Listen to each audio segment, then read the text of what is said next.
Good morning, good evening, good day, everyone. This is Luda Kopikina with GAI Insights, where we rate AI daily news, essential, important, and optional.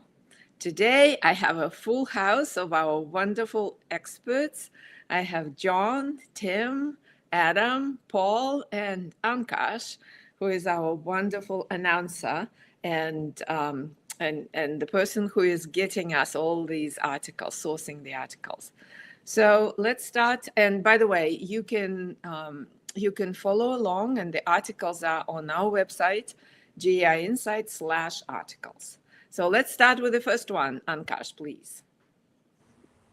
Sure, thanks, Luda. So the first one that we have for today comes from CIO Magazine and talks about the people and AI that fuel Repsol's digitalization. Yes, large company, lots of focus on sustainability, digitization, and the like. What did you think about this, Tim?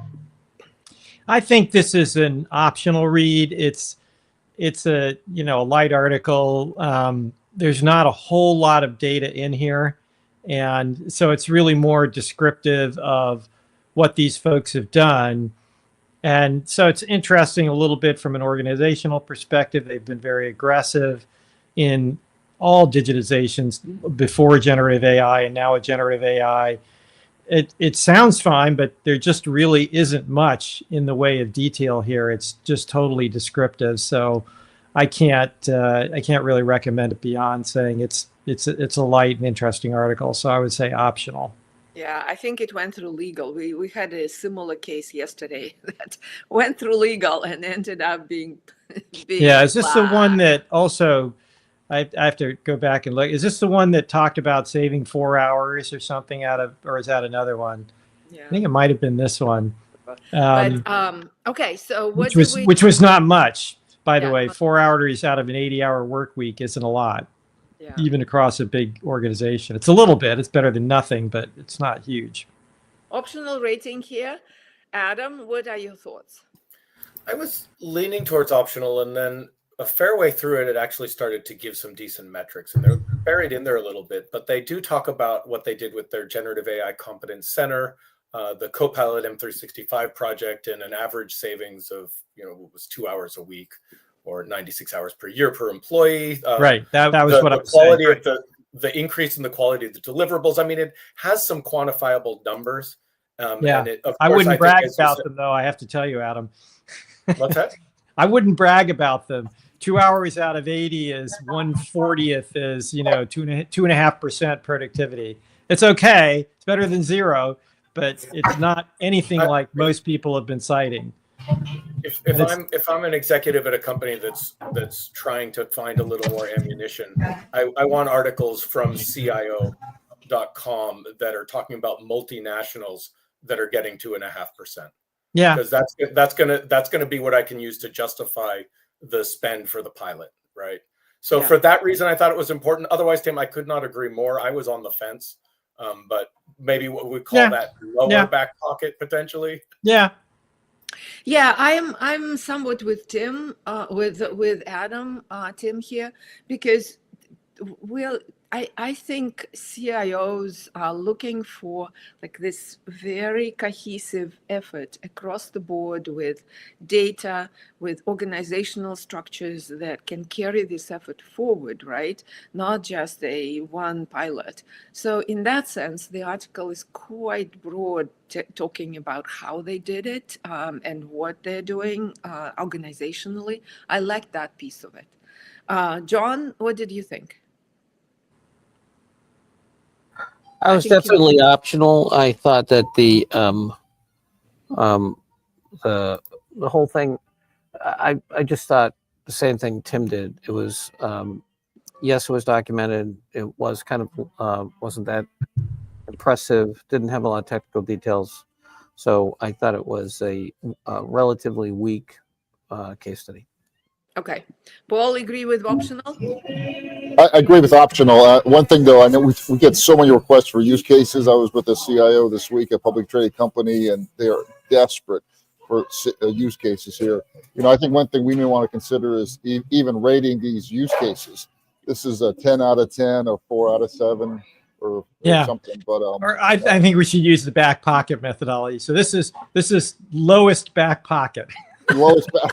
That's a great. It's a low back pocket case. Lowest. Study. If you can't find anything else, this will do. My question, Tim, am I wearing cargo pants or not? Yeah, cargo pants pocket. I like that. Okay, we're rating it optional, guys. Let's. So I can accept that, but let's remember that optional does not mean it's in that lower pocket. It's not going to get elevated to take a look on the weekend. It might be worth looking at, right? Which is what important means. Yep. So, Okay, so you would still want it as a lower back pocket as an important. Okay, I think that is. But Adam, you'd still advocate that Parika adds us to our use case database, right? Oh, totally. Yeah. Okay. Oh, totally.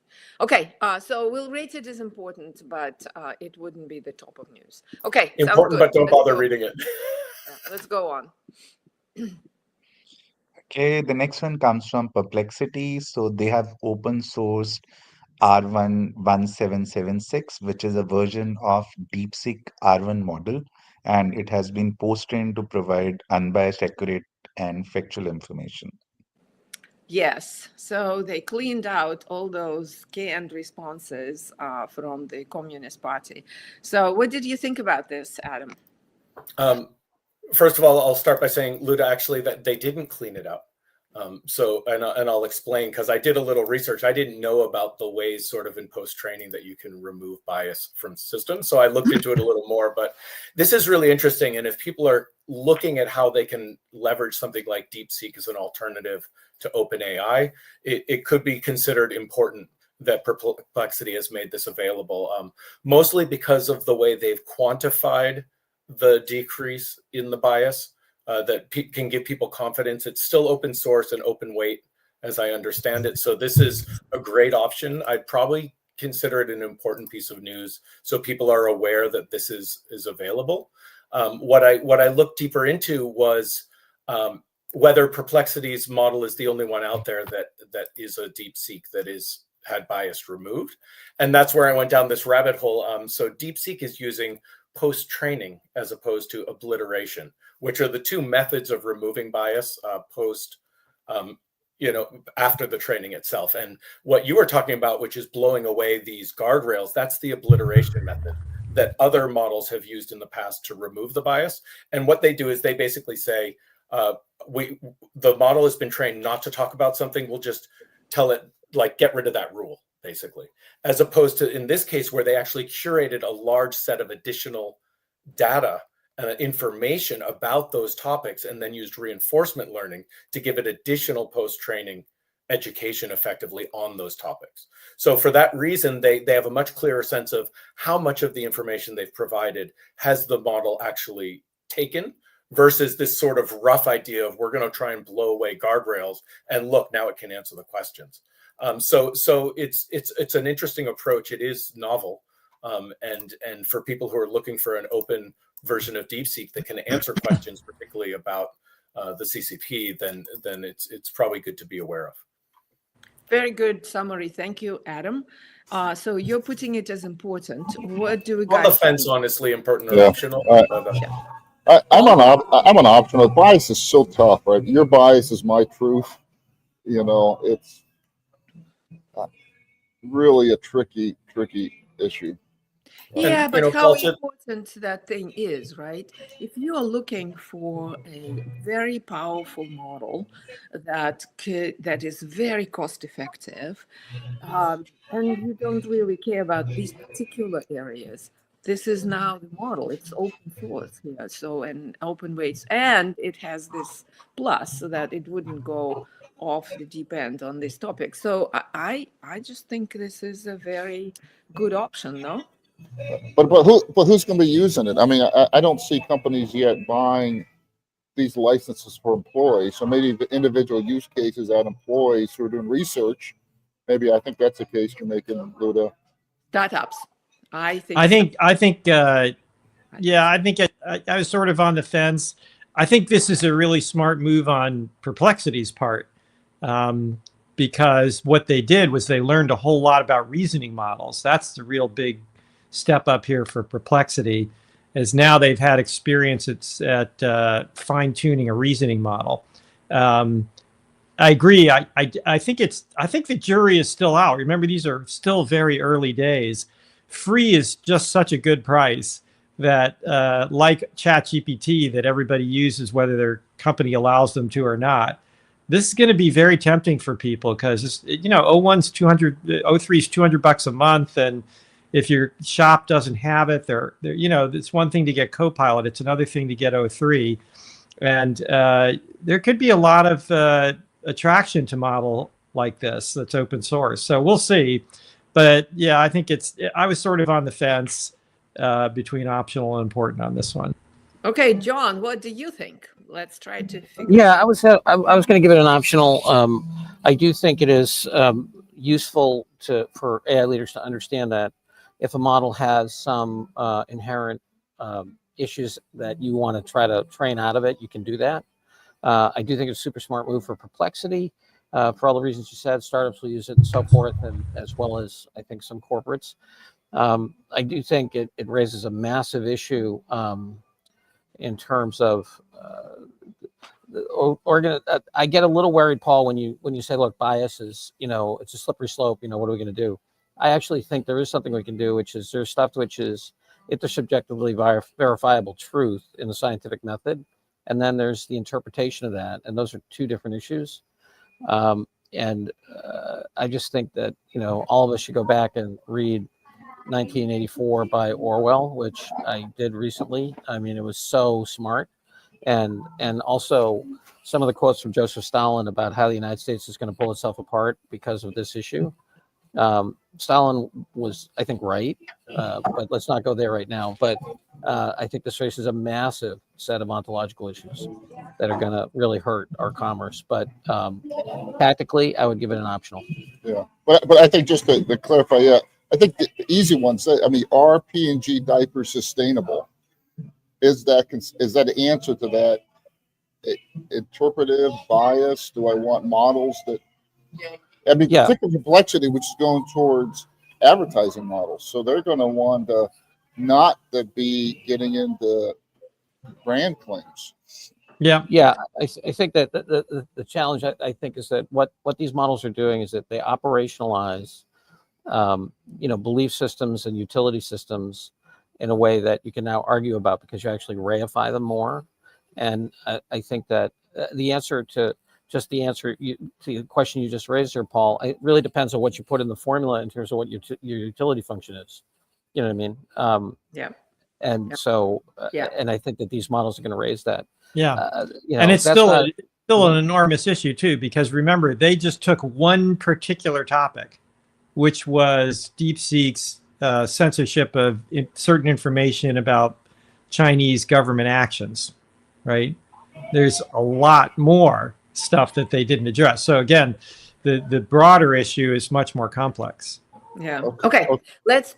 I'm sorry, Paul. I can't help. Are Cocoa Puffs good for my kids to eat for breakfast?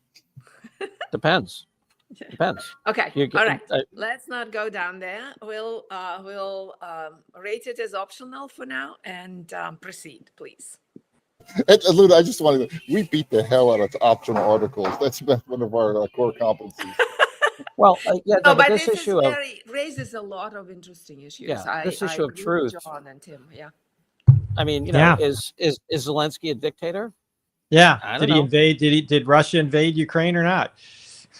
Yeah. There's lots of topics that might be a suspect in there. Yeah. But for the corporates, Paul is right. It's not the earth-shattering move. It's they're probably all very much settled on the Microsoft or AWS. So let's proceed. Optional. Okay, the next one that we have comes from Microsoft, and they have introduced an interesting new model called Muse, which is the GenAI model designed for gameplay ideation. Yeah, stunning, and published in Nature. John, what did you think? I gave this an optional. I mean, I think I love the way it's written. I think it's a lovely article. You know, this researcher obviously has great passion for their domain. The particular instance of WHAM, this World in Human Action model. And as I understand it, they're basically inductively taking very small amounts of data, like a second of gameplay, and then extrapolating that into the games. So I think the idea is very powerful. This particular application, I don't think, extends our understanding of how we're going to take small samples of reality and then create either physics-based models or environments and so forth. So for our AI leader, I thought it was optional. For anybody interested in gaming, I think it's super interesting. And I also think, I was just listening to Kara Swisher talking about how Elon Musk thinks about the world, because she's known him for over 30 years. And she very much believes that his worldview is shaped by the gameplay. And I bet we have a lot of business leaders now where that's true. So philosophically, it's interesting. Operationally, optional. Yeah. Okay. Adam, what did you think? Yeah, I absolutely agree, as John said. Paul? Yeah. Okay, optional. Tim? Optional, but boy, what really my immediate thought was what happens when the scammers get this and they can take 10 frames of video about you and create something pretty believable about your world. So yeah, there's always two sides to these things, so you have to be careful. Yeah, I agree. But optional it is. Let's proceed, Ankash, please.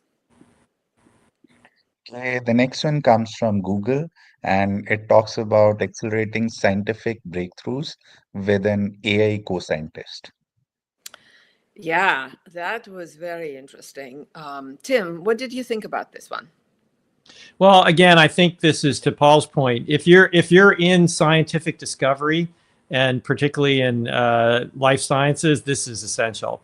For everybody else, may be important. I could even get to optional on this because it's really interesting, but not incredibly relevant to the day-to-day activities. So they've done, and again, this is, it's amazing what has happened here. And I've been, beating this drum forever that biology was going to be the most important and consequential area of the application of this technology. And this is just another example.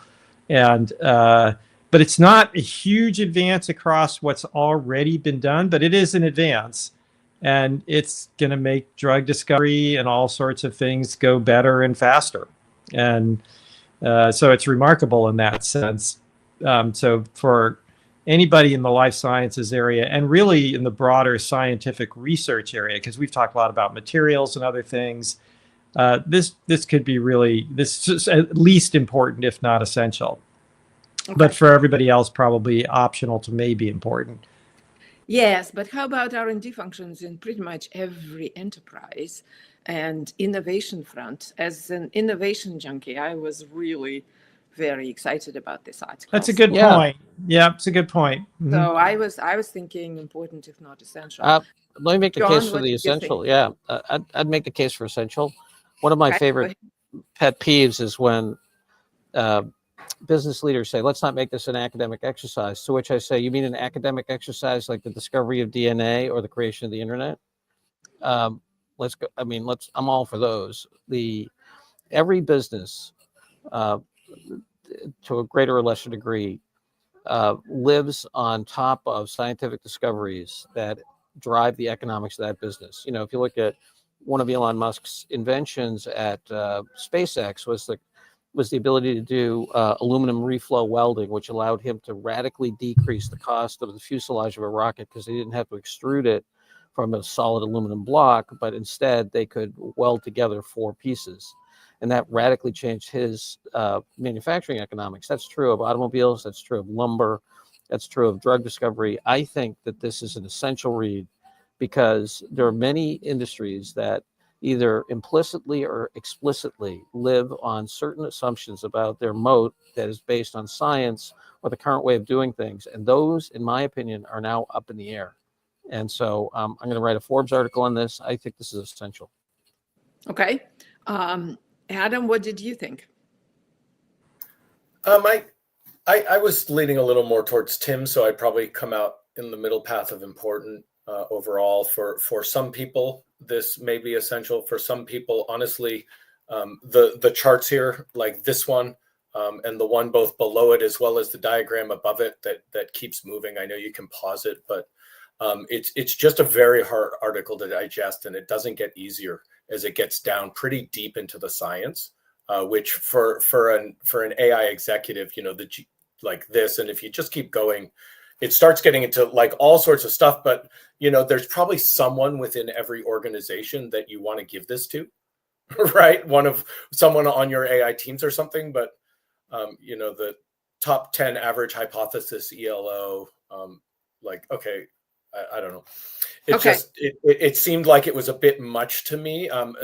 They probably could have written a much better article that conveyed the impact of this. And to your point, which is great, it isn't just specifically within this vertical. It's a very valid point. I think it's definitely important. But all right. I wouldn't say essential. Okay, Paul, break the tie here. Yeah, I'm important, mainly because this is a good example of AI automating high-value cognitive work. I was with the CEO yesterday for two hours at a mid-sized company, and he had not really internalized what reasoning models can do in all different areas. And I think this is one that raises awareness. So important.